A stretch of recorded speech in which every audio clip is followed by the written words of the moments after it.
함께 읽은 말씀은 너무나도 잘 아는 말씀일 것 같습니다. 하나님께서 광야에서 양을 치고 있던 모세를 부르셔서 사명을 주시는 말씀이죠. 여러분, 그 사명이 어떤 사명입니까? 애굽에서 종노릇하며 고생하고 있는 이스라엘 백성들을 구원하는 사명입니다. 특별히 하나님께서는 모세에게 바로왕 앞에 서서 어떠한 말을 해야 될지, 해야 될 말을 그에게 주시는 말씀이 바로 오늘 본문의 말씀입니다. 우리 오늘 말씀 22절, 23절 말씀을 다시 한번 읽어보면 좋겠는데요. 22절, 23절 말씀 다시 한번 읽어보겠습니다. 너는 바로에게 이르기를 여호와의 말씀에 이스라엘은 내 아들 내 장자라. 내가 내게 이르기를 내 아들을 보내주어 나를 섬기게 하라 하여도 내가 보내주기를 거절하니 내가 내 아들 내 장자를 죽이리라 하셨다 하라 하시니라. 아멘. 우리는 이 말씀을 통해서 출애굽기 안에서 출애굽기의 핵심 내용이 무엇인지를 생각해 볼 수 있을 것 같습니다. 우리는 보통 출애굽기의 가장 중요한 내용, 핵심을 생각하면 이 출애굽기 성경의 제목처럼 이스라엘 백성들이 애굽에서 탈출하는 것이라고 생각을 합니다. 물론 그럴 수도 있습니다. 출애굽기 14장까지의 말씀을 보게 되면 하나님께서 완고한 그 바로의 마음을 돌리시기 위해서 애굽에 10가지 재앙을 내리시기도 하고 또 더 나아가서 홍해를 가르셔서 이스라엘 백성들을 건너게까지 하십니다. 이스라엘 백성들을 애굽에서 출애굽시키기 위해 하나님께서 열심을 다하시죠. 그러나 이스라엘 백성들이 애굽에서 탈출하는 것보다 더 중요한 주제, 핵심의 내용이 있습니다. 그것은 바로 하나님께서는 하나님을 섬기는 백성을 만드시기를 원하신다는 겁니다. 그래서 출애굽기 3장부터 5장까지의 말씀을 보게 되면 하나님께서 모세에게 반복적으로 하시는 말씀이 있습니다. 이스라엘 백성들로 하여금 이 산에서 나를 섬기게 하라. 나를 예배하게 하라. 나를 제사하게 하라. 즉 하나님께서는 이스라엘 백성들을 애굽에서 탈출시키는 것이 목적이 아니라 궁극적인 목적은 이스라엘 백성들로 하여금 하나님이 예배받으시고 섬김을 받고 싶어 하신다는 것이죠. 그러니까 애굽에서의 탈출의 이야기는 결국 궁극적으로 이것을 위한 하나의 과정이지 핵심의 내용이 아니라는 사실입니다. 이것은 우리에게도 마찬가지인 것 같습니다. 여러분, 우리는 어떻게 구원을 받았습니까? 예수 그리스도를 믿음으로 구원을 받았죠. 이것은 우리가 너무나도 기뻐하고 또 감사해야 할 일입니다. 하지만 우리가 구원을 받았다는 그 사실에 만족하고 또 거기에 멈추어서는 안 됩니다. 하나님께서는 예수 그리스도를 이 세상에 보내신 궁극적인 목적이 구원이 아닙니다.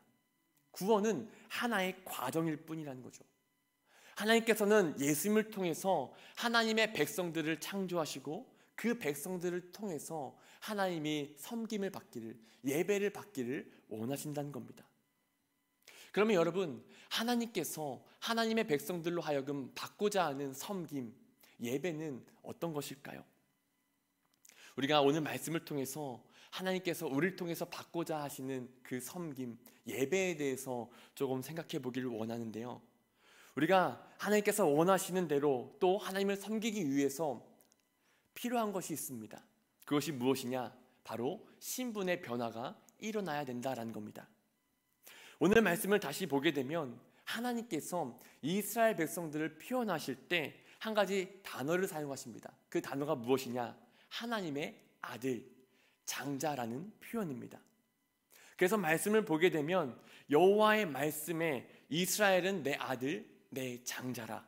내 아들을 보내어 나를 섬기게 하라 라고 하나님께서 말씀하십니다. 하나님께서는 이스라엘 백성들이 종으로서 하나님을 섬기는 것이 아니라 하나님의 아들로, 하나님의 자녀로 하나님을 섬기기를 바라셨다는 것이죠. 이것은 우리에게도 마찬가지입니다. 우리가 하나님을 섬길 때 하나님의 종으로 하나님을 섬기는 것이 아니라 하나님의 자녀로, 하나님의 아들과 딸로 하나님을 섬기기를 바라신다는 겁니다. 여러분, 그 이유가 무엇일까요? 종으로 하나님을 섬기는 것과 자녀로 하나님을 섬기는 것에는 큰 차이가 있기 때문입니다. 여러분 아시는 것처럼 종에게는 자유가 있지 않습니다. 종이 주인을 섬기는 것은 의무감과 책임감 그리고 두려움으로 주인을 섬깁니다. 어쩔 수 없이 시키니까 힘과 권력 앞에서 굴복해서 순종할 수밖에 없다는 것이죠. 하지만 자녀의 섬김은 어떻습니까? 두려움 때문에, 어떤 의무감 때문에, 책임감 때문이 아닙니다. 자유 안에서 기쁨과 감사로 그 아버지를 섬기게 된다는 것이죠. 여러분, 우리는 하나님을 섬길 때 어떻게 섬기고 있습니까? 두려움과 의무감과 무거운 짐으로 하나님을 섬기고 있습니까? 아니면 기쁨과 자유함 속에서 하나님을 섬기고 있습니까? 저와 여러분들이 종이 아니라 하나님의 자녀로 하나님을 섬기고 또 하나님을 예배할 수 있기를 주님의 이름으로 간절히 소망합니다. 하나님께서는 이스라엘 백성들로 하여금 홍해를 건너게 하셨습니다. 그리고 이스라엘 백성들이 더 이상 애굽의 종이 아니라 하나님의 자녀가 되게 하셨습니다. 그리고 출애굽기 15장을 보면은 홍해를 건넌 이스라엘 백성들이죠. 모세를 비롯해서 미리암, 이스라엘 백성들이 자신들을 하나님의 자녀로 삼아주신 그 하나님을 찬양하기 시작합니다. 여호와는 용사시요 여호와는 그의 이름이시다. 내가 그를 찬송하고 높일 것이다. 여호와께서 말과 그 탄자들을 바다에 던지셨다. 여호와를 찬송하라라고 하면서 하나님을 그럴듯하게 찬양하고 또 그럴듯하게 노래하는 장면이 15장에 나옵니다. 여기까지는 너무나도 좋죠. 그런데 여러분, 그 이후에 어떠한 일이 일어났을까요? 이 찬양의 고백이 끝나자마자 출애굽기 15장 22절을 보면 이러한 말씀이 나옵니다. 우리 같이 한번 읽어보겠습니다. 시작. 모세가 홍해에서 이스라엘을 인도하매 그들이 나와서 수르 광야에 들어가서 거기서 사흘 길을 걸었으나 물을 얻지 못하고. 아멘. 이스라엘 백성들은 출애굽한 뒤에 곧바로 광야로 들어갈 것이라 생각했습니다. 하지만 현실은 그렇지 않았습니다. 출애굽 이후에 바로 보이는 현실은 가나안이 아니라 바로 광야였습니다. 광야가 어떤 곳입니까? 춥고 덥고 먹을 것이 없고 마실 것이 없습니다. 근데 하나님은 그 광야를 걸어가라고 하십니다. 왜 하나님께서는 이스라엘 백성들을 굳이 애굽에서 건져내셔서 당신의 아들, 당신의 자녀 삼으시고 그 광야의 길을 걸어가게 하셨을까요? 그것은 하나님의 아들, 하나님의 자녀라는 그 신분에 맞는 신앙적인 수준을 하나님께서 요구하시기 때문입니다. 저에게는 두 딸이 있습니다. 그런데 둘째 아이를 볼 때마다 느끼는 것이 있습니다. 너무 귀엽다는 거예요. 이 아이가 말을 잘해서 귀여운 게 아니라 오히려 말을 잘 못해서 귀엽습니다. 혼자 막 주저리 뭐라 하는데 못 알아듣겠어요. 근데 그 모습이 너무나도 귀엽습니다. 때론 무언가 알듯 말듯한 동요를 부르는데 그 가사는 알아듣지 못합니다. 그럼에도 불구하고 이 아이가 너무나도 귀엽게 느껴집니다. 근데 여러분, 이 아이가 초등학교에 들어가고 또 중학교에 들어가고 또 성인이 되어서도 지금의 때와 같이 똑같이 그렇게 웅성거리면서 똑같이 말을 한다고 하면 어떨까요? 그때에도 이 아이가 귀여울까요? 그렇지 않을 겁니다. 그것을 보면서 귀엽다고 말하는 사람은 한 사람도 없을 겁니다. 나이가 들수록 성장을 해야 되는 것이죠. 하나님께서 이스라엘 백성들에게 요구하시는 것도 마찬가지였습니다. 하나님의 자녀가 되는 것까지는 인간의 노력과 인간의 힘으로 할 수가 없습니다. 그래서 출애굽의 그 과정을 보면 어떻습니까? 이스라엘 백성들이 한 것은 아무것도 없습니다. 하나님께서 애굽 땅에 재앙을 내리시고 또 이스라엘 백성들만큼은 그 재앙을 피할 수 있는 길을 열어주십니다. 또한 홍해를 건널 때에도 하나님께서 그 홍해를 직접 가르시죠. 구원을 받고 하나님의 자녀가 되는 것까지는 다 하나님께서 알아서 해주셨습니다. 근데 문제는 하나님의 자녀가 된 이후에는 상황이 달라진다는 겁니다. 하나님의 자녀에 맞는 그 수준으로 성장하고 성숙하는 것은 이스라엘 백성들이 해야 할 몫이었습니다. 그래서 하나님께서는 이 이스라엘 백성들을 학교로 몰아넣으십니다. 여러분, 그 학교가 어디입니까? 바로 광야 학교죠. 이스라엘 백성들이 처음 만난 광야에서 물이 없어서 목말라 할 때 겨우 발견한 물이 하나가 있었습니다. 근데 그 물마저도 써서 도저히 마실 수가 없었습니다. 그때 백성들은 모세를 향해서 원망하고 불평하죠. 그때 하나님께서는 모세에게 해결책을 주시면서 이렇게 말씀하십니다.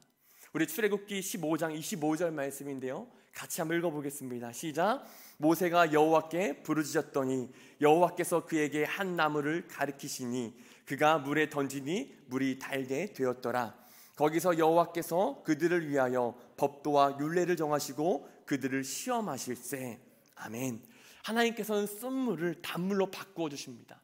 그리고 곧바로 이어지는 말씀을 보니까 하나님께서 이스라엘 백성들에게 말씀을 주시면서 이스라엘 백성들을 시험하시겠다라고 이야기하십니다. 즉 이제부터 광야 학교에서 이스라엘 백성들을 위한 시험이 시작이 되었다라는 거예요. 근데 여러분, 우리가 이미 잘 알고 있는 것처럼 이스라엘 백성들이 이 광야 학교에서 이 시험을 잘 통과할까요? 그렇지가 않죠. 출애굽기 17장에 가보면은 또 물과 관련된 한 가지의 이야기가 나옵니다. 이스라엘 백성들이 르비딤이라고 하는 곳에 이르게 됩니다. 그리고 이곳에서도 또 마실 물이 없는 그러한 상황에 이스라엘 백성들이 처하게 되죠. 그때 백성들은 또 왜 우리를 애굽에서 건져내서 목말라 죽게 하느냐라고 원망하고 불평합니다. 이때 하나님께서 모세를 통해서 명령하시죠. 그리고 모세는 들고 있던 지팡이를 쳐서 반석을 쳐서 물을 내서 그것으로 하여금 이스라엘 백성들을 마시게 합니다. 그러면서 출애굽기 17장 7절에 가서는 이러한 말씀이 나옵니다. 우리 같이 한번 읽어보겠습니다. 시작. 그가 그곳 이름을 마사 또는 무리바라 불렀으니 이는 이스라엘 자손이 다투었으며 또는 그들이 여호와를 시험하여 이르기를 여호와께서 우리 중에 계신가 안 계신가 하였음이더라. 아멘. 이 17장 안에서도 시험이라는 단어가 나옵니다. 근데 이 17장에 나오는 시험은 출애굽기 15장, 우리가 앞에서 보았던 15장에 나오는 시험과는 다른 시험입니다. 여러분, 15장에서 보았던 시험은 어떤 시험이었습니까? 하나님께서 이스라엘 백성들에게 말씀을 주시면서 이스라엘 백성들을 시험하시는 것이었죠. 그런가 하면은 17장의 시험은 정반대입니다. 이스라엘 백성들이 하나님을 시험하는 겁니다. 하나님이 우리와 함께 하시는지 함께 하시지 않는지 하나님을 시험하겠다라고 이야기를 합니다. 저는 이 말씀들을 보면서 창세기 32장의 말씀이 떠올랐습니다. 창세기 32장을 보면 우리가 잘 아는 야곱의 씨름 이야기가 나오죠. 야곱이 삼촌 라반 집에서 고생을 하다가 이제 형 에서를 만나기 위해서 귀향을 합니다. 야곱이 가족들로 하여금 먼저 야복강을 건너게 한 후 혼자 남죠. 근데 그때 하나님이 나타나셔서 갑자기 이 야곱과 씨름을 하기 시작합니다. 그 씨름이 구체적으로 어떠한 씨름이었는지는 모르겠어요. 근데 중요한 것은 우리가 그 씨름의 결과는 알 수 있다는 겁니다. 여러분, 이 씨름에서 누가 승리합니까? 하나님이요? 그렇지 않죠. 야곱이 승리합니다. 하나님은 이 씨름 이후에 그의 이름을 야곱이 아니라 이스라엘로 바꾸십니다. 여러분, 이스라엘, 이 뜻이 무엇입니까? 하나님과 겨루어 이겼다라는 것이 바로 이스라엘입니다. 여러분, 사실 근데 이 말씀은 도저히 이해되지 않는 말씀입니다. 어떻게 유한한 인간이 전능하시고 전지하신 그 하나님을 이길 수가 있겠습니까? 도저히 불가능한 것이죠. 근데 말씀을 보면 야곱이 하나님을 이겼다라고 이야기합니다. 어떻게 그럴 수가 있을까요? 그것은 하나님께서 야곱에게 져주셨기 때문입니다. 그 씨름에서 하나님이 야곱에게 져주셨다는 거예요. 이스라엘이 광야를 지나는 동안 하나님께서는 계속해서 이스라엘을 시험하십니다. 그리고 정반대로 이스라엘도 하나님을 똑같이 시험합니다. 서로가 서로를 계속해서 시험하면서 씨름을 하게 되죠. 근데 여러분, 이 씨름에서 누가 이길까요? 바로 이스라엘이 이깁니다. 이스라엘 백성들은 하나님의 시험을 통과하지 못하고 끊임없이 넘어집니다. 배고프다고 투덜거리고 목마르다고 투덜거리고 또 먼 길을 돌아가야 된다고 투덜거리고 또 가데스 바네아에서는 가나안의 정탐꾼을 보내고 들어갈 수 없다고 투덜거립니다. 그러면서 늘 애굽을 떠올리면서 차라리 애굽에 있었다면 더 좋았을 것이라고 이야기를 하죠. 근데 그럴 때마다 하나님께서는 이스라엘 백성들로 하여금 먹게 하시고 마시게 하십니다. 이스라엘 백성들의 그 요구를 하나하나 다 들어주셨다는 거예요. 늘 하나님께서 저어주셨다는 것이죠. 심지어는 모세가 하나님의 말씀을 받기 위해서 시내 산에서 40일 동안 있을 때 그 산 밑에서 이스라엘 백성들이 어떠한 일을 자행합니까? 금송아지를 만들어 놓고 그 금송아지를 찬양하고 이 금송아지가 우리를 인도할 신이라고 노래하지 않습니까? 근데 그럼에도 불구하고 하나님은 그런 이스라엘 백성들을 버리지 않고 그들에게 져주십니다. 그들을 용서하시고 그들과 함께 하시겠다고 약속을 하시죠. 여러분, 왜 하나님께서는 이스라엘 백성들에게 이렇게 끊임없이 져주실까요? 그것은 바로 이스라엘 백성들이 종이 아니라 하나님의 자녀였기 때문입니다. 제가 말씀을 준비하면서 한 가지 예화를 만들어 보았습니다. 여러분, 어느 하숙집에 2명의 학생이 있었습니다. 근데 이 2명의 학생은 너무나도 말썽꾸러기였습니다. 돌아다니면서 술도 마시고 담배도 피우고 때로는 늦잠을 자고 학교도 제대로 가지 않습니다. 또 때로는 하숙집 주인의 그 지갑에 손을 대어 돈을 훔쳐가기까지 합니다. 어느 하루는 참다 못해 이 하숙집 주인이 결단을 내립니다. 미안하지만 그 하숙집에서 방을 빼달라고 부탁을 하죠. 그리고 이 말을 들은 한 명의 학생은 그 하숙집에서 나가게 됩니다. 근데 이상하게 한 명의 학생은 나가지 않습니다. 아니, 그 하숙집 주인이 이 학생만큼은 내쫓을 수가 없었습니다.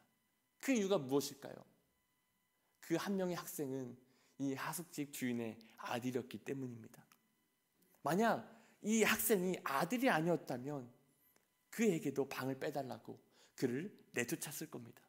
하지만 아들이었기 때문에 그 부모는 참고 또 견디고 그에게 져주었습니다. 어쩌면 하나님과 우리 사이의 관계도 마찬가지일 거라는 생각이 듭니다. 우리도 늘 하나님과 씨름하면서 살아가고 있지는 않습니까? 하나님께서는 늘 순종하라고 말씀하시지만 우리는 불순종합니다. 작은 시험에도 투덜대리고 또 원망합니다. 작은 고난이 와도 우리는 이스라엘 백성들처럼 하나님이 정말 나와 함께 하시는지 그 하나님을 시험하는 경우가 너무나도 많습니다. 근데 그럼에도 불구하고 하나님께서는 우리를 내쫓으시거나 우리를 잊지 않으십니다. 그 이유는 우리가 하나님에게 있어서 종이 아니라 하나님의 자녀들이 되었기 때문입니다. 누가복음 15장을 보면 우리가 잘 아는 비유죠. 탕자의 비유가 나옵니다. 둘째 아들이 아버지의 재산을 받아서 이방 땅에서 다 허랑방탕하게 써버립니다. 그리고 아들은 생각하죠. 그래, 아버지 집으로 돌아가서 그 아버지의 집에서 품꾼, 종이라도 되어서 살아가자. 그리고 이 아들이 아버지의 집으로 돌아갑니다. 여러분, 이 아버지가 아들을 어떻게 대우합니까? 아들의 생각처럼 종으로 또 품꾼으로 그 아이들을 대우합니까? 그렇지 않죠. 세상에서 가장 좋은 옷으로 그 아들에게 입힙니다. 그리고 송아지를 잡아서 그 아들을 위해서 잔치를 벌여줍니다. 그리고 그 아들이 잃어버렸던 아들의 신분을 다시 회복시켜 주었습니다. 또 아버지는 그 아들에게 져주었다는 것이죠. 여러분, 간혹 죄에 걸려 넘어진 우리 스스로를 보면서 우리 자신의 그 신분, 하나님의 자녀가 되었다는 그 신분을 박탈하려고 하고 있지는 않습니까? 내가 무슨 하나님의 자녀가 되겠어? 나는 그럴 자격이 없다고. 그러면서 점점 하나님과 멀어지거나 교회와 멀어지고 있지는 않습니까? 여러분, 혹시 그렇다고 한다면 우리가 하나님 아버지를 기억할 수 있었으면 좋겠습니다. 하나님은 결코 우리를 포기하거나 버리시지 않습니다. 우리가 이 사실을 기억하고 늘 그 자리에서 우리를 기다리고 계신 그 하나님을 바라보며 그 하나님께 나아갈 수 있기를 간절히 소망합니다. 그러면 우리는 이러한 질문이 듭니다. 우리는 늘 실패하고 넘어지는 그 자리에 주저앉아 있어도 되는가? 라는 생각이 들죠. 결코 그렇지 않습니다. 앞서 말씀드린 것처럼 하나님께서는 하나님의 그 자녀라는 신분에 맞는 수준까지 우리가 올라가기를 바라고 계십니다. 우리는 여호수아 말씀을 통해서 이스라엘 백성들이 광야 학교를 다 끝마친 후에 어떠한 모습으로 변화가 되었는지를 볼 수가 있는데요. 여호수아 24장을 보면은 여호수아가 죽기 전에 이스라엘 백성들에게 하나님께서 자신들의 삶을 어떻게 돌보시고 또 어떻게 인도하셨는지 이야기를 하면서 한 가지 도전을 합니다. 너희가 오늘 섬길 자를 택하라. 가나안 땅의 신들을 섬길 것인지 여호와 하나님을 섬길 것인지 택하라. 나와 내 집은 오직 여호와를 섬기겠다라고 이야기하죠. 여러분, 이 말을 들은 이스라엘 백성들이 뭐라고 답합니까? 우리도 오직 여호와 한 분만을 섬기겠습니다라고 고백을 합니다. 이것은 하나님께서 이스라엘 백성들을 출애굽시키신 궁극적인 목적이 달성되는 순간이었습니다. 그럼 여러분, 어떻게 이스라엘 백성들이 이렇게 변할 수가 있었을까요? 그 답은 간단한 것 같습니다. 광야의 시간을 지나면서 이스라엘 백성들이 철이 들었기 때문입니다. 아시는 것처럼 이번 주 월요일까지 권순욱 권사님의 장례가 있었습니다. 이제 화장이 끝나고 예례원에서 안치 예식을 하는 가운데 담임 목사님께서 유가족들에게 마지막으로 인사할 수 있는 시간을 주셨습니다. 근데 그때 어느 한 분께서 이러한 말씀을 하셨습니다. 엄마는 참 좋은 엄마였다고. 내가 아무리 돌아봐도 엄마는 참 좋은 엄마였다라고 고백을 하셨습니다. 이 이야기를 듣는데 주책 없이 저도 눈물이 계속 나더라고요. 그리고 장례가 끝나고 나서 이제 저녁 식사를 하면서 저도 어머니에게 그 말씀을 해주고 싶어서 어머니에게 전화를 걸었습니다. 어머니는 너무나도 좋은 엄마라고. 근데 말을 못했습니다. 말재주가 없어서 그냥 식사 잘하시라고, 건강하시라고 이야기만 하고 전화를 끊었습니다. 근데 우리들이 부모님을 생각하면서 늘 부모님께서 우리 자녀들을 위해서 희생하시고 또 우리들에게 있어서 늘 져주신다는 그 은혜를 깨닫는 것. 그래서 우리의 부모님이 너무나도 좋으신 분이라고, 그 부모님께 너무나도 감사함을 느끼는 것은 철이 들었다는 것을 의미하지 않을까라는 생각이 듭니다. 그리고 그렇게 철이 든 순간부터 우리는 진정으로 부모님을 공경할 수 있게 되는 것 같습니다. 그때부터 우리는 진짜로 부모님을 존중하게 되고 존경하게 되고 또 사랑하게 되고 더 나아가서 부모님의 그 말씀에 순종할 수 있게 되는 것이죠.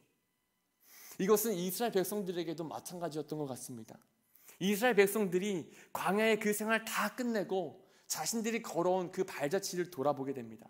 그리고 깨닫게 되는 거죠. 하나님께서 늘 우리에게 져주셨구나. 우리가 원망하고 불평해도 하나님은 우리를 먹여주셨고 우리에게 마시게 하셨고 또 우리를 입혀주셨구나. 그래서 우리가 광야의 길을 걸어오면서 우리의 의복이 헤어지지 않았고 또 우리의 발이 부르트지 않았었구나. 우리는 하나님께 대해서 신실하지 못했지만 하나님께서는 우리에 대해서 늘 변함없이 신실하셨구나. 이것을 깨닫는 거죠. 그리고 그 은혜와 사랑 앞에서 이스라엘 백성들은 항복하는 겁니다. 이제는 그 하나님 아버지의 그 말씀에 순종하는 삶, 그 하나님을 공경하는 삶을 살겠다고 고백하게 되는 것이라는 겁니다. 여러분, 광야에서 하나님과 이스라엘 사이의 그 씨름에서 하나님께서 늘 지는 것처럼 보였습니다. 하지만 결과적으로 보았을 때는 그렇지 않습니다. 하나님의 그 인내하심, 오래 참으심, 변치 않는 그 신실한 사랑은 결국 승리하셨습니다. 하나님께서는 인내하셔서 또 오래 참으셔서 신실한 사랑으로서 이스라엘 백성들로 하여금 온전한 예배자로 세우셨습니다. 홍해가 갈라지는 것을 경험했을 때에는 뜨겁게 찬양하고 또 그럴듯하게 섬기다가 상황이 달라지면 언제 그랬나느니 불평하고 원망하는 그런 미성숙한 예배자가 아니라 어떠한 상황이라도 어떠한 조건이라도 하나님을 선택해서 하나님을 예배하는 그러한 성숙한 예배자, 수준 있는 그 예배자로 하나님께서 이스라엘 백성들을 만들어 내셨다라는 것이죠. 저는 이 말씀을 보면서 그러한 생각이 들었어요. 사람이 변화되는 것은 어떤 힘으로 되는 것이 아니구나. 사람이 변화될 수 있는 유일한 길은 오직 사랑이고 은혜뿐이구나 라는 생각이 들었습니다. 여러분, 저와 여러분들도 하나님을 온전히 예배하는 성숙한 예배자가 될 수 있었으면 좋겠습니다. 말씀을 맺겠는데요, 오늘 말씀의 제목이 우리의 본분입니다. 여러분, 본분이라는 것이 무엇을 의미합니까? 우리는 보통 본분하면 마땅히 지켜야 할 도리, 의무, 직분으로 생각합니다. 물론 맞습니다. 그런데 국어사전을 보니까 이 본분이라는 것은 의무, 도리, 직분, 이것 이전에 신분을 이야기한다고 이야기합니다. 신분. 즉, 우리의 본분을 생각할 때 우리의 신분이 무엇인지를 먼저 생각을 해야 된다는 거죠. 그리고 우리의 신분이 무엇인지 알았을 때 그 신분에 걸맞는 우리의 의무로, 우리의 도리로, 우리의 직분으로 나아가야 된다는 겁니다. 우리는 오늘 말씀을 통해서 두 가지를 기억했으면 좋겠습니다.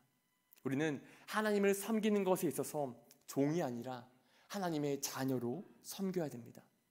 종은 어쩔 수 없이 의무감으로, 부담감으로 힘에 의해서 강압적으로 주인을 섬깁니다.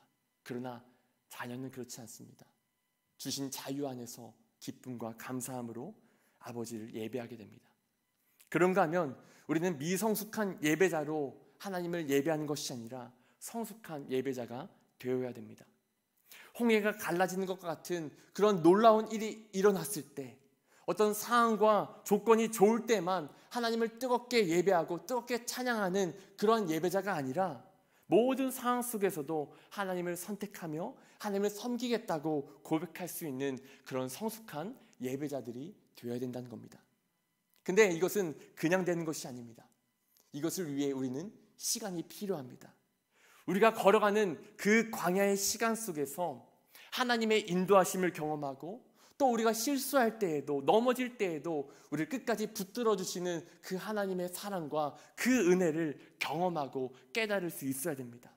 그 하나님의 사랑과 그 은혜가 미성숙한 우리를 변화시켜서 성숙한 예배자로 만들어갑니다.